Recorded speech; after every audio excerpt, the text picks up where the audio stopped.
Hello, my name is Deborah, and I'm a leader with the Sisterhood of the Rose Planetary Network.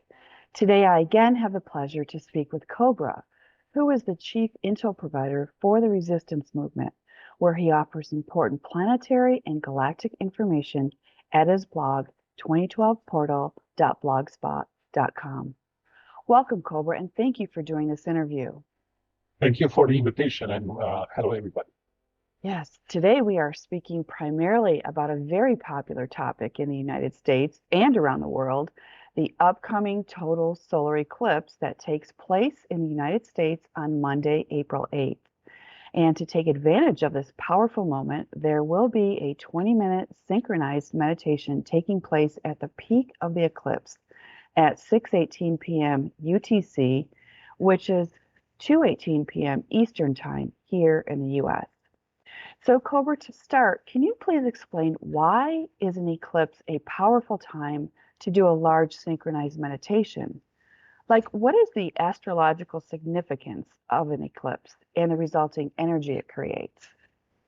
Okay, all eclipses, especially solar eclipses, are very powerful moments.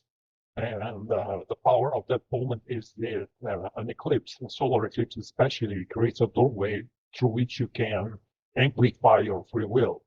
So all free will decisions made at the moment of a total solar eclipse are far more powerful.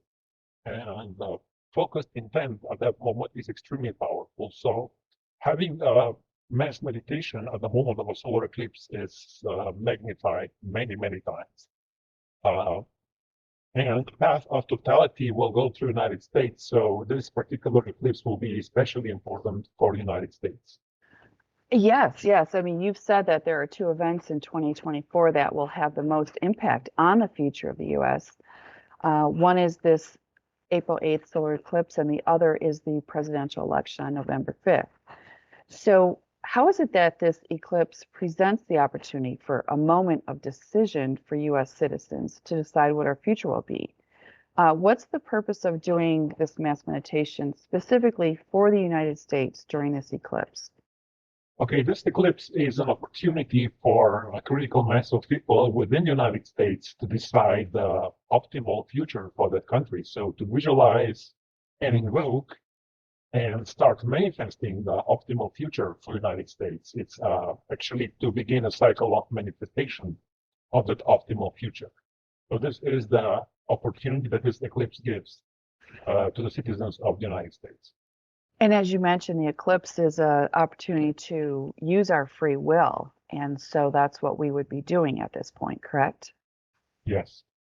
And we understand that the critical mass, the goal is to have 30,000 US citizens doing the meditation. Why is it important that these people are US citizens? It is because it is the future of this country to be decided, and only people who are residents of the United States, or I would say rather US citizens, are the ones who are most empowered and most, these are the right people to make that decision. Okay, will people from other countries also doing the meditation help support the impact of this? Yes, of course, people from other countries will also be doing this meditation and they can support, but the main focus and main decision needs to be made by people from the US. Okay, good, good. What effect will reaching this critical mass of 30,000 have on the US, and how will it affect the overall situation? Will it put us on a positive timeline moving forward? Okay, if we reach the critical mass of 30,000 people meditating, this will begin a new cycle of manifestation through which a more positive future will start manifesting. And this will start shifting the timeline for the United States into a more positive direction from that moment onward. Okay, so we definitely want to reach critical mass. So we're encouraging everyone to participate as well as share as much as you can with other people so that we can reach that critical mass of 30,000 people on April 8th. So let's talk a little bit about the history of the United States. One veiled aspect is the role that Saint Germain played in the creation of the United States and in the development of the Constitution. During this meditation, we will be invoking him to assist us in this transition. Now, many people are not aware of Saint Germain. They may know of his incarnation as Comte de Saint Germain in the 1700s, where he received much notoriety in European high society, but they may not be aware of him as an ascended master, nor of the important role that he played in creating the United States. Would you share information about Saint Germain's role in this? And is it true that he, together with Benjamin Franklin, created the Constitution? Okay, in the 18th century, he was quite active in France, and there was a quite strong connection between France and the United States, and there was a lot of support in French high society for the creation of independent United States. And there were some people who were positioned in French Masonic lodges at that time. Some of them were quite influential also in the creation of the United States and in the creation of the Constitution. And one of them was Benjamin Franklin, who was a member of a quite important French Masonic lodge. And he had contact with Saint Germain. Saint Germain actually appeared once or twice in the formation period of the United States on the physical plane, and he gave inspiration for the creation of the Constitution and for the creation of the Declaration of Independence.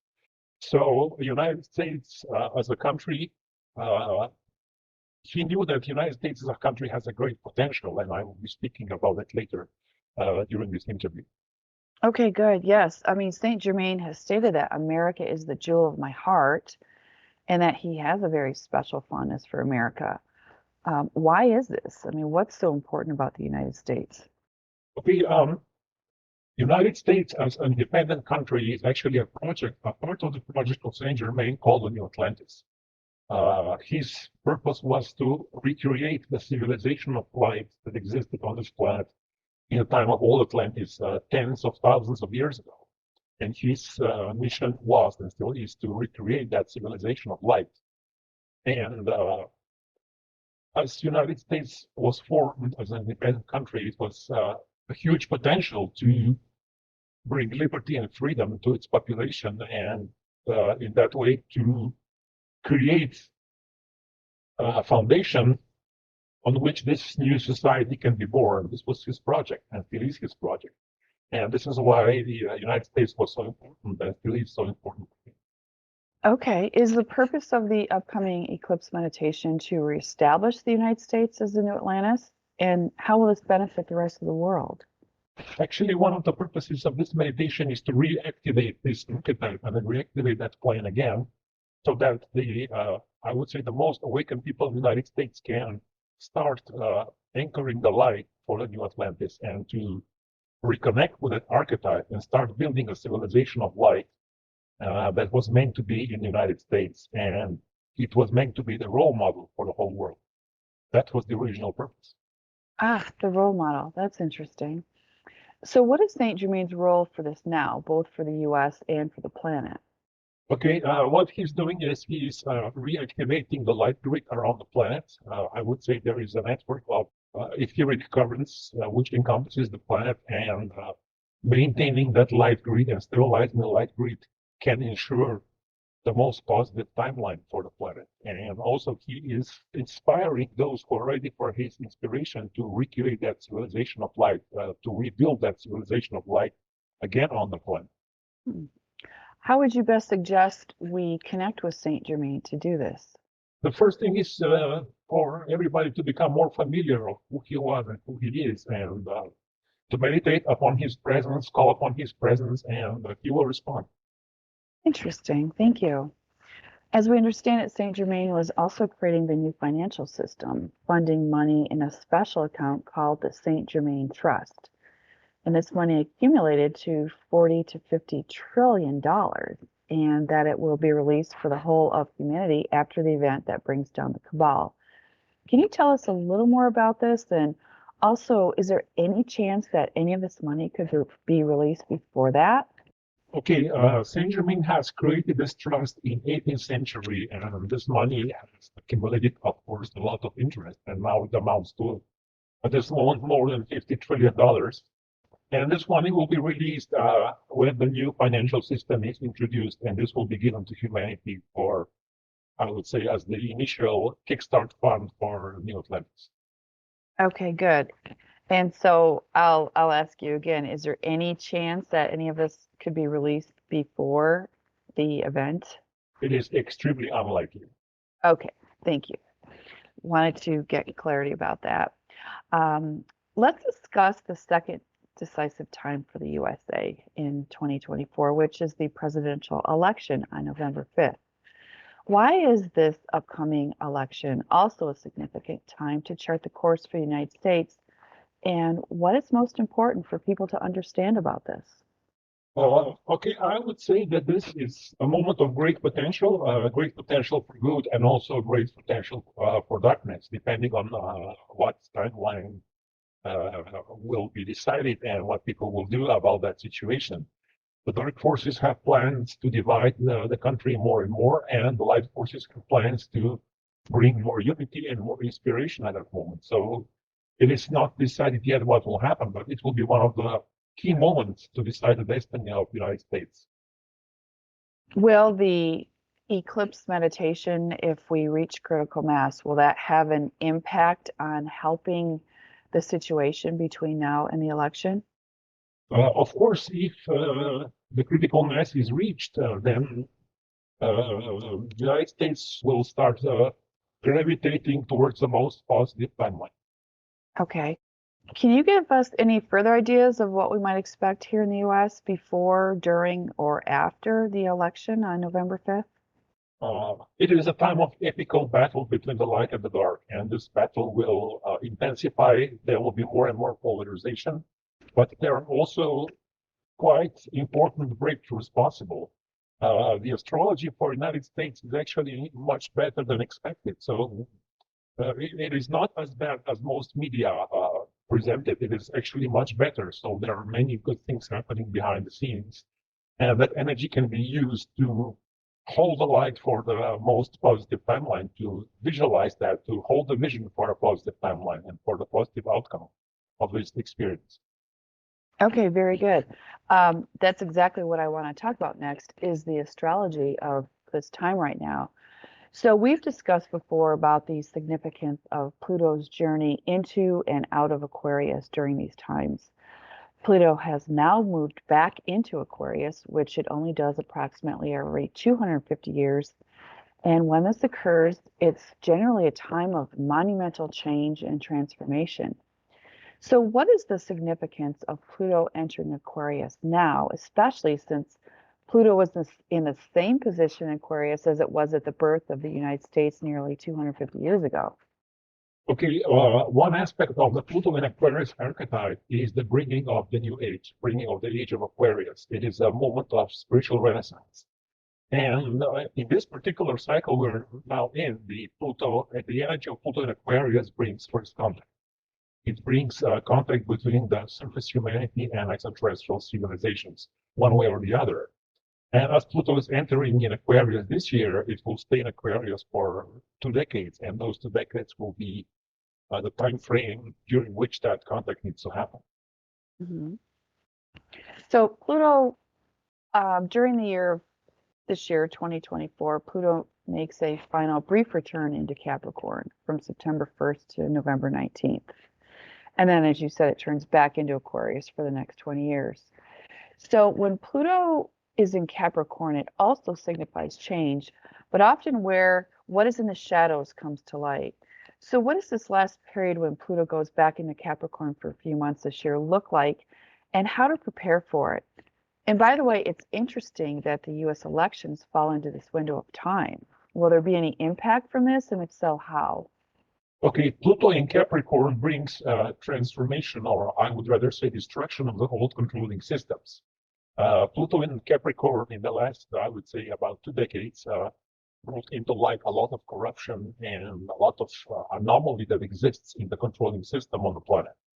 And the period between September 1st and November 19th was the period when the last impulse for that destruction of the old, this awakening of what really exists in the controlling system will come to humanity.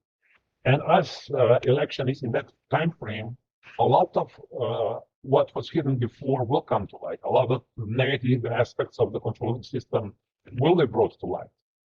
And that is also a time of the greatest polarization. So that time is both potential and also a possibility for destruction. So we have to hold the light and visualize the best possible outcome for the time frame. Okay, thank you for that information. So there could potentially be a lot more disclosure coming out at that time. Let's speak again about Pluto and Aquarius.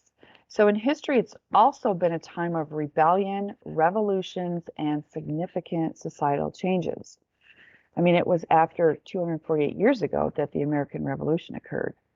Will any type of revolution be necessary to instill changes in the United States? And how likely is this to happen to any degree? Okay, Pluto in Aquarius this time will transform Earth surface humanity as a whole. It will not be limited only to the United States. So the societal change will happen everywhere, and it will be, I would say, it will be beyond the scope of revolution as people understand it. It will be a complete, transformation which will leave no stone unturned. Okay, wow. So it is important for people to understand the mass infiltration of darkness that's taken place on the planet. And one of the most effective tactics used by darkness is to divide and polarize the people, as you mentioned, by creating opportunities for them to fight amongst themselves, which distracts from what's really going on, which in the case of the United States is the dismantling of the republic itself. What can citizens do to address this? Okay, this is in a way a tricky question because most people forget what is really important here. Everybody is a human being. The dark forces have created artificial divide between Democrats and Republicans on the mental plane, and they are putting the focus of the people on the mental plane, and people forget there is a soul in every human being, and focusing on that human soul is far more important than any political label that anybody can have. And focusing on that humanity will bring the necessary change on the surface of the planet. Okay, good. So maybe just being more in touch with your soul in your heart and feeling more compassion for other people. Yeah, you can put it that way. Okay.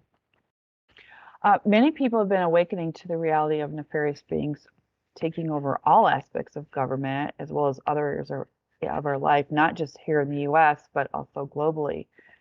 And many people call it the Great Awakening, which happens on an emotional, spiritual, and intellectual level. Part of this will include releasing information about the cabal, about extraterrestrial life, and the release of greatly improved technology. So, as more information gets disclosed, as more people awaken, and as you mentioned, potentially more chaos ensues, after April 8th, what should we focus on between now and the election? The focus should be what kind of society we wish to create, what kind of society we would like to have a positive vision for the future. Okay, so rather than focusing, being fear-based and focusing on what's wrong or what could potentially go wrong, hold a vision of the society and the life that you want to have. Exactly, because many people are already aware of what's wrong. Of course, it is good to have that awareness, but we need to go beyond that at this point. Okay. With this Great Awakening, people are doing their own research to become better informed about the truth of our reality, which is a good thing. But hopefully they're using their own discernment since there's also much disinformation out there. Can you tell us what role spirituality and self-reflection play in this process? And how would you recommend people better discern as well as grapple with some of the hard truths that will surface? Okay, the key is to use common sense combined with intuition and higher guidance. Because there is so much disinformation out there, it's very important to use common sense, to use sane mind, and also to use your intuition and train it every day. And it will get better and better and more precise. Okay, in spite of the Great Awakening, there unfortunately still are many people asleep, especially in the United States. How can we get these people to love America rather than work to destroy it? And are there enough awake people in this country to counteract the energy of the negative effects that the asleep ones are having? Okay, you cannot awake somebody who does not want to awaken. So if you would like to have a positive effect, is to spread the light to those who are willing to receive it. And unfortunately, there are not enough awake people now, but this can change in the future. Okay, thank you. So, regarding the day of the solar eclipse, there has been so much talk. It increases every day in the mainstream media as well as some alternative media, where people are talking about potential disaster taking place and urging people to prepare for 1 to 2 weeks of supplies and that phones and internet may go out. Why is this? Is there a nefarious agenda at play, such as a biological attack to create another pandemic? Should people be concerned? Do we need to prepare for anything? No, no, no. This has been overblown completely. During the eclipse, many people will travel to the zone of totality, and there will be a lot of people moving to other locations. So there will be extreme traffic congestion, which can lead to minor supply chain disruptions, and also certain states are relying on solar electricity, and that can create some power grid disruption on the day of the eclipse. Nothing serious, but there might be minor disruptions because simply there will be too many people doing the same thing at the same time. So nothing to Oh, worry about. It's just a oh, practical concern of too many people migrating on that day into the zone of totality. okay. Thank you for that. I feel like a lot of people will be relieved to hear that. So thank you. So we can't have a discussion about America without talking about Native Americans. There are dark and painful periods of American history that do need to be brought into the light and healed, particularly regarding those that took place with tribal and indigenous nations. And we do acknowledge that this has also happened globally. So, from your perspective, what is the most important thing that we can do right now to address the current and past suffering that's been unleashed? Is there a message that you have for cultures like the Native Americans who have suffered? They've been genocided, they've had their land stolen. At this moment, the most important thing would be for people to learn about the rich culture that those Native Americans have, legends, myths, that strong and rich culture which has been almost forgotten because that is the strength laying behind all that. So much of this has been destroyed and it can be revived, and this will be the power of the new regeneration. And from this, real forgiveness and real healing can happen. Okay, great. I would think it would also be beneficial for Native Americans to really seek to go back to their roots and their deep spirituality. And I feel like that could also anchor a lot of positive energy into the United States. Do you agree? Yes, absolutely. In the eclipse meditation, in addition to our intent being to restore the Constitution of the United States, we are also intending to usher in the new era of the Age of Aquarius. So you mentioned this earlier, but for those of people who don't know much about the Age of Aquarius, can you explain a little bit more about what it is? And we talked about visualizing the future and what we want. And could you explain more of what that looks like? Okay, Age of Aquarius is, I would say, the new age that will come after the completion of the current one, and it means the rebirth of a new society that will be based on true spirituality and I would say much more harmonious human society. And this is something that we can visualize, and this is what we were born to create in this life. Okay, good. And do we understand it correct that we have already started moving into the age of Aquarius? Yes, we are in a transition period right now. Okay. Will it only fully really kind of blossom after the event? Exactly. Okay. Will restoring the U.S. Constitution move us closer to this? How do you see other nations responding if the U.S. is able to restore our own Constitution, especially if we're able to do this within a short window of time? Okay, I think if that would happen, other nations would have much more respect for the United States. Yeah, we could use a little more respect right now. And so restoring our U.S. Constitution, I assume it will move us further into the age of Aquarius. Yes, that is part of the same process. Okay. And we discussed earlier the importance that Saint Germain has put on the United States. But can you explain any further what is the intended role of the USA leading up to and during the event, the following Golden Age, and in overall planetary ascension? It seems like the importance of the United States is a big reason why there's such a focus on destroying the Republic right now. Is this true?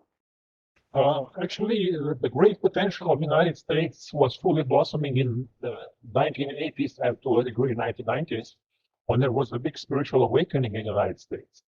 And then this awakening was heavily suppressed by the dark forces. And I would say the potential is still there, but it has not been fully utilized. Okay, thank you. And as we near the end of this interview, I'd like to talk about goddess energy, especially as it relates to the United States. So, first, let's discuss the Statue of Liberty. The statue is a figure of Libertas, the goddess of liberty and freedom.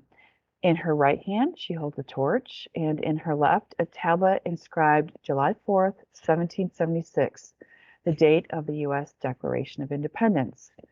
And the statue was given to the U.S. as a gift from France. Can you speak about the connection to France? You talked a little bit earlier about that and the true significance of this iconic statue that sits in the New York harbor. Okay, this statue was a gift of French Masonic lodges to the United States, but I would say here, I would stress the positive Masonic lodges. So this statue is a very powerful anchor of the goddess Libertas. Libertas was a Roman goddess of liberty and freedom, and that energy is being anchored in the New York harbor. And this is, I would say, the entry point for that energy. And it is a very important positive anchor, which the dark forces tried to misuse, but they were not successful.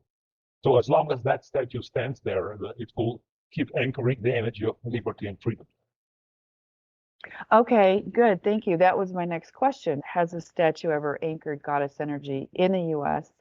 and what the current status is of that? So Yeah. has It has been anchoring that energy for over 100 years, and it will keep doing that. wonderful. Thank you. And just to explain, goddess energy is the divine feminine, representing qualities of love, compassion, peace, and more. But we do know that this feminine energy has been suppressed for so long in our country, as well as all over the world. And we're at a point where that healing energy of the divine feminine is very, very much needed. So, what is the role and importance of anchoring goddess energy in the United States at this time?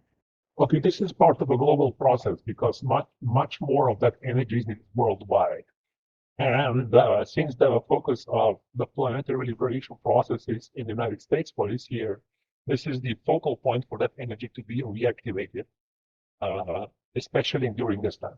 Okay, thank you. And I would like to take this opportunity to mention that a very powerful way to help anchor goddess energy is to get involved with the Sisterhood of the Rose. Everyone can find a list of groups that meet around the world on our website, sisterhoodoftheRose.network. And so, Cobra, during the recent Phoenix conference, you stated that the solar eclipse will activate the goddess equator, which in the United States runs almost parallel to the line of the upcoming eclipse. Can you explain to those who aren't aware what the goddess equator is, as well as the significance of these two paths being so close and so similar? Okay, the goddess equator is the old equator that the Earth had in Atlantean times, in the time of the old Atlantis, before the polar shift. And along that equator, there were very powerful goddess temples, which anchored goddess energy at that time. And one part of that goddess equator runs through the United States, almost parallel to the line of the upcoming eclipse. So those two lines will communicate with each other and interact with each other at the moment of the eclipse. And it will be a very powerful energy dynamic, which will bring super powerful energies through the United States. That's really good to know that they will be kind of feeding each other. Is it a coincidence that these two paths are so similar? Of course not. This is part of the, I would say, great design and divine plan, part of the New Atlantis plan. Love that. Thank you. And before we close, I would like to acknowledge the patriots out there who feel passionate about restoring the Constitution and who work hard to awaken the masses. We very much hope they will all join the Eclipse meditation because restoring the Constitution is one of the main goals of the meditation, and we really hope that they will share with their audiences. But as we know, the more people that participate, the more powerful the results will be. And I'd like to address that some patriots are not necessarily meditators. So, Cobra, how best can we reach them and inspire them to participate in the meditation? If they're not inclined to do the synchronized meditation, would it still be beneficial for them to visualize the freedom they want for the US during the time of the meditation? I think it will be easier for many people to join the meditation if they become aware that many scientific studies prove that mass meditations do have impact on society. And this might be a good motivation for those who otherwise would not join to join this time and sacrifice 20 minutes of their time for this. If they do not want to follow the official meditation guideline, they can, of course, use their own visualization or their own way of doing it, although it will not be as effective because we need to focus intent. Every participation is welcome and will be much appreciated. Wonderful, thank you. Do you have any other recommendations and final words of inspiration for us? Okay, the moment of this interview, we have a little bit more than 2 weeks to go before the eclipse. I would invite everybody to share this with those who would be open, who would be interested, and to share the light and anchor the light in those 2 weeks because we're approaching one of the key moments that can help us decide and create a better future. So thank you, everybody, and victory of the light. Yes, Victory of the Light, thank you so much for this inspiration. We encourage people to check out your blog at 2012portal.blogspot.com, as well as the We Love Mass Meditation website at welovemassmeditation.com for further information and updates. I would like to thank the USA Eclipse Meditation team and the We Love Mass Meditation team for their support with this interview, and especially to you, Cobra, for doing this interview. We appreciate the information that you share and how you continue to hold the light for humanity. Thank you again. Thank you and goodbye. Goodbye. Victory of the Light. Victory of the light.